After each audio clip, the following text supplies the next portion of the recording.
আসসালামু আলাইকুম, সবাইকে ওয়েলকাম। আজকে আমরা স্রোতের বেগ নির্ণয় করা শিখব। নৌকার বেগ ও স্রোত সংক্রান্ত অঙ্কের শর্টকাট ফর্মুলা আমি দেখাবো আজকে প্রথম পার্ট। সো আজকে শুধু স্রোতের বেগ নির্ণয় করা দেখব। একটি সমস্যা প্রথমে আমরা নিয়ে নিচ্ছি। নৌকার গতি স্রোতের অনুকূলে ঘন্টায় 11 কিলোমিটার আর স্রোতের প্রতিকূলে 5 কিলোমিটার। তাহলে স্রোতের বেগ কত এটা আমাকে বের করতে হবে। অনুকূলে এবং প্রতিকূলের মানটা দেওয়া রয়েছে, তাহলে কিভাবে বের করব? তাহলে আমি স্রোতের বেগ বের করতে গেলে আমরা একটি সূত্র লিখব এখানে। সূত্রটি হচ্ছে স্রোতের অনুকূলের বেগ মাইনাস স্রোতের প্রতিকূলের বেগ।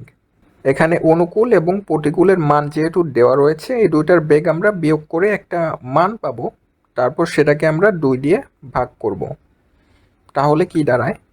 11 মাইনাস 5, এখানে হচ্ছে 11, 11 হচ্ছে অনুকূলে আর প্রতিকূলে হচ্ছে এই যে 5।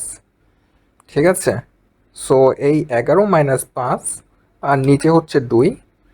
তাহলে এটা দাঁড়াচ্ছে কত? 11 মাইনাস 5 সমান সমান কত? সমান সমান হচ্ছে 6।